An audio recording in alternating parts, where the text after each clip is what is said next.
My dad has always been a Christian. I was in and out of his life. Growing up, I was with my mom. But so I was introduced to God at a very young age. Never did nothing. Had years of addiction. And it wasn't until I was 23 and I was pregnant with my third son. And my dad lived here in Delaware. I was back in PA. And he calls me up and he's like, "Are you done? Would you like some help?" And, there was a little struggle to get me to, get it. But something inside of me, I didn't know God at this point, but something inside of me, I was just like, yeah, didn't know what that was. But so he was like, "Okay, I'm going to get you some help." And I'm thinking he's going to say some 30-day rehab. I'm going to go away 20 minutes down the road. It's going to be great. Calls me back 3 days later and he goes, "Okay, you're going to go to Houston, Texas for a year." I was like, huh? Like, what? But like I said, something inside of me, the Holy Spirit, nudged me to go. I went. Now I was pregnant at the time, so I had to go to a women and children's program. So, it was a beautiful experience, but I was there with my children and I didn't get any time to focus on myself. And it was more like I found God, and it was like this more spiritual high thing rather than really walking it out. Like it was a feel-good type of situation. And so, I came back to Delaware and I fell flat on my face, not even 4 months later. And then I had, another good year saying I had God, but there was no faith or action. There was no James 1:22 behind it. You know what I mean? And so, that went on. And then I had another relapse for a good 2 years. And that's when I told you, I was out of the house. So when I came home from the pandemic, I wasn't a mom. But it wasn't until October of 2019, my dad, of course, I love my dad. He's my best friend. Pain in my butt, but he's my best friend. But he was like, "Are you done? Like, I'm 28 years old. Like, are you done?" I have 4 boys now by this time. And I was like, yeah. Like, this was the lowest point. I was homeless. I couldn't see my kids. Just everything. Everything you can think of, it was, I was done. And, but I went to Teen Challenge in Virginia this time. And I stayed there for about 5 months. I had to come home because of COVID. Everything shut down and my parents work full-time jobs and they're like, "We need you at home." And I'm like, "Good, okay, I got it." Well, it was August 22nd of 2020. So that is my sobriety date. And that's when, I remember that day. I still wasn't praying. I wasn't really reading my Bible. I was more like doing it, going through the motions, because that's when I'm being told what to do. But I remember that day. It was Friday, and I did it again. OD'd. And the next day, my stepmom took my kids, and they just left for the whole day, and I just literally laid in bed all day long, feeling that shame, that regret, what the enemy wants you to feel. I was introduced to Celebrate Recovery during the pandemic, and a lot of people, during the pandemic, a lot of people used the pandemic as a reason to relapse and give up. And, I can't do this. I can't get to a physical meeting anywhere. I can't do this. I wasn't having it. I wasn't having it. Not to be blunt, but my kids had just found me dead in the backyard.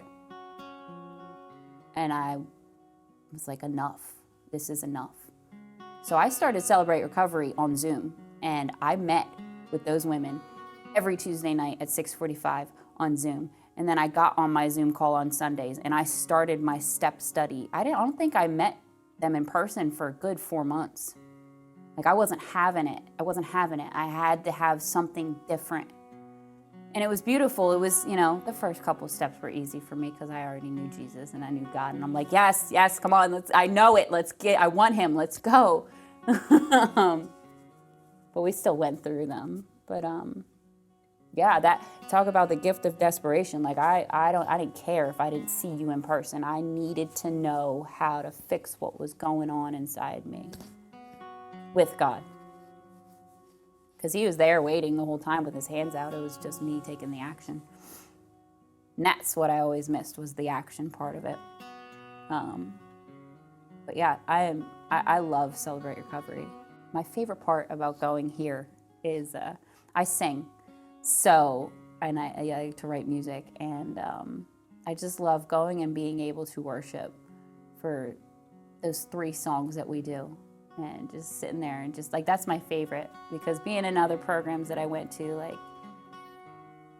especially Teen Challenge, like we were always at a church and we were always doing praise and worship, and like, you know, now it's real life and you don't really get to do that. I mean, I worship in my home whenever I want. My kids get a little annoyed because I just be singing all the time, but it reminds me of that time of worship, and I love it. And just the, you know, the way, one key thing I love about Celebrate Recovery is I struggle with addiction and to drugs and alcohol, but I also struggled with eating disorders and codependency.